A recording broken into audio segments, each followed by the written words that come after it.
Xin chào! Trạm vũ trụ quốc tế ISS đã quay quanh trái đất kể từ năm 1998 và trở thành tiền đồn cho loài người chinh phục không gian xa xôi. Tuy vậy, để có được ngành khám phá vũ trụ phát triển như ngày nay là nhờ các sứ mệnh được thực hiện trong quá khứ. Một trong số đó là nhiệm vụ Skylab của Mỹ.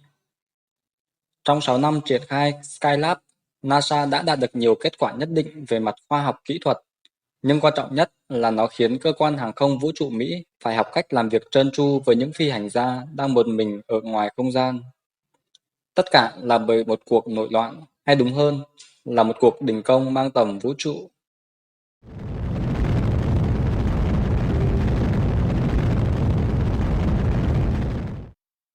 Skylab 4 vào năm 1973 là nhiệm vụ cuối cùng được triển khai trong loạt 4 sứ mệnh Skylab, trước khi nó đâm vào tầng khí quyển của trái đất rồi tự bốc cháy. Vậy nên, NASA muốn tận dụng những ngày cuối cùng này, và họ đã nhồi nhét một khối lượng công việc khổng lồ vào đây. Hơn nữa, phi hành đoàn của sứ mệnh ngay trước đó là Skylab 3, sau khi hoàn thành 59 ngày ngoài không gian, đã đề nghị một khối lượng công việc lớn hơn. Vì thế, NASA càng tự tin và đặt nhiều kỳ vọng vào kết quả của Skylab 4. Tất cả 84 ngày trên quỹ đạo đều được lên kế hoạch chi li đến từng phút cho từng phi hành gia, không để dư dôi ra quãng thời gian nào để du di. Các nhiệm vụ của phi hành đoàn bao gồm bốc dỡ hàng hóa, kiểm tra và bảo dưỡng máy móc, tiến hành nhiều thí nghiệm vật lý, hóa học, sinh học và y học, thực hiện đi bộ ngoài không gian. Mỗi ngày với 16 giờ đồng hồ làm nhiều khoản công việc được giám sát bởi trạm kiểm soát, vậy mà đổi lại, mỗi người chỉ có vỏn vẹn 8 tiếng để hồi sức tiếp tục lặp lại chu trình.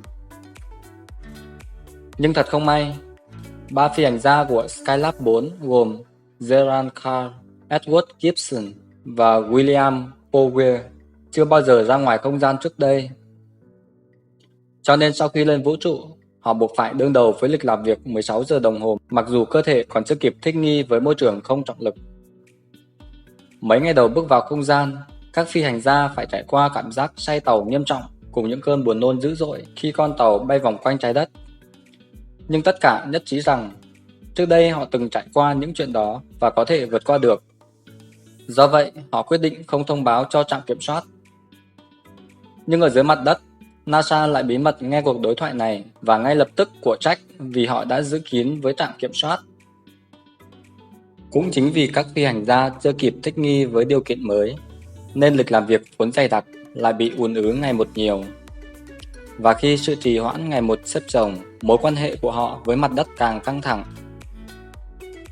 Sau hơn một tháng bị trạm kiểm soát nghe ngóng từng cuộc trao đổi, theo dõi chặt chẽ nhiệm vụ của từng thành viên và bị hối thúc làm việc nhanh hơn nữa để bù vào quãng thời gian đã bị trễ, các phi hành gia bắt đầu mất kiên nhẫn. Gibson miêu tả rằng một tháng đầu của họ là 33 ngày trong chảo lửa, nhưng chỉ huy của nhiệm vụ Gerald Carr mới là người sắp đến điểm giới hạn. Chúng ta không bao giờ làm việc 16 tiếng một ngày trong suốt 84 ngày trên mặt đất. Anh ấy nói với trạm kiểm soát. Và chúng tôi cũng không nên bị ép làm việc như vậy ở ngoài không gian. Mối bận tâm của anh không những không được chú ý mà còn bị đem ra làm trò cười. Phi hành đoàn của Skylab 3 đã xử lý được lịch trình khắc nghiệt đó, cho nên nhóm Skylab 4 nhanh chóng bị gắn mác là những người chỉ biết phàn nàn, liên tục trễ tiến độ và than vãn khi NASA đang cố gắng đưa họ về đúng nhịp làm việc. Căng thẳng tiếp tục leo thang, nhưng tổ 3 người thì vẫn chưa ngừng đấu tranh. Một vài ngày sau Giáng sinh, họ đã gửi yêu cầu về trạm kiểm soát. Chúng tôi cần nhiều thời gian hơn để nghỉ ngơi. Chúng tôi cần một lịch trình không kín đặc đến vậy. Chúng tôi không muốn tập thể dục ngay sau bữa ăn. Chúng tôi cần đưa mọi thứ về lại tầm kiểm soát. NASA một lần nữa phớt lờ những đòi hỏi đó và đưa ra câu trả lời cứng rắn. Phi hành đoàn cần làm theo đúng lịch trình mà chúng tôi đã vạch ra. Mâu thuẫn này như một giọt nước làm tràn ly, dẫn đến một quyết định táo bạo của tổ đội Skylab 4. Trong tuần thứ 6 của nhiệm vụ, vào ngày 28 tháng 12 năm 1973, họ đã đơn phương ngắt kết nối radio liên lạc với mặt đất trong vòng 90 phút, tức là một quỹ đạo hoàn chỉnh quanh trái đất. Sau nhiều tuần liền bị trạm kiểm soát bám sát từng tiểu tiết, chỉ trích vì trễ tiến độ, cho phép từng người ăn, ngủ, nghỉ hoặc đi vệ sinh theo đúng chỉ định. thì Skylab trở nên yên lặng lạ kỳ. Carl, Gibson và Powell tận hưởng một kỳ nghỉ tuyệt vời. Gibson dành toàn bộ thời gian trên bảng điều khiển năng lượng mặt trời, trong khi hai người đồng đội của anh thư giãn trong phòng nghỉ hướng ra cửa sổ để ngắm nhìn trái đất. Còn ở dưới mặt đất, mọi chuyện lại hoàn toàn khác. Trạm kiểm soát náo loạn vì cuộc đình công, bởi vì chỉ 90 phút trên trạm vũ trụ cũng tiêu tốn tới 1,4 triệu đô la theo thời giá hiện nay. Sau khi họp khẩn để bàn về sự cố, chuyên gia NASA đã rút ra các yếu tố dẫn đến cuộc đình công này. Đó là 1. Môi trường ngoài vũ trụ biệt lập với xã hội loài người. 2. Thời gian lưu trú 12 tuần và cũng là thời gian lưu trú dài nhất cho đến thời điểm đó. 3. Thiết kế của tàu vũ trụ. 4. Môi trường mới hầu như không trọng lực. 5. Khối lượng công việc đồ sộ mà tổ đội cần phải hoàn thành. 6. Những kỳ vọng cũng như sự thúc ép của trạm kiểm soát mặt đất. 7. Phi hành đoàn thiếu kinh nghiệm khi tất cả các phi hành gia đều lần đầu tiên ra ngoài vũ trụ. 8. Không có giai đoạn chuyển tiếp để tổ bay thích nghi với môi trường mới. Dù cho rất không hài lòng, nhưng sau khi xem xét các yếu tố trên, NASA phải chấp nhận rằng Skylab 4 ở thế thượng phong trong tình huống này. Vậy nên lúc Carl kết nối lại, đầu dây bên kia có vẻ đã thông cảm hơn.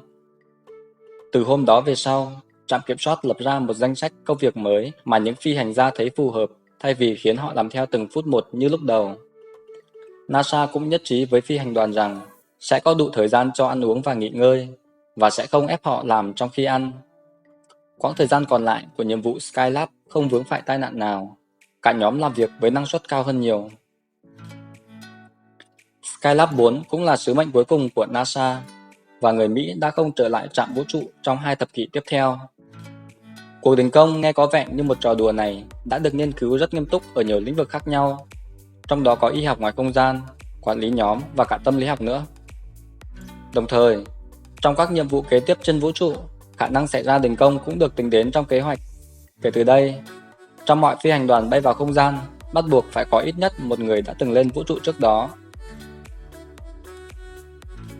Không chỉ đúng với môi trường ngoài vũ trụ, bài học về Skylab cũng nên được áp dụng trong cuộc sống thường ngày. Bạn cần phải sắp xếp hợp lý, biết cân bằng giữa công việc và thời gian nghỉ ngơi. Còn nếu bạn đang là cấp trên, hãy nên cân nhắc đến sức khỏe cũng như tâm lý của nhân viên trước khi giao cho họ một núi công việc. Trong thời gian nghỉ ngơi, đừng quên dành thời gian theo dõi thêm các video khác trên kênh Navi nhé!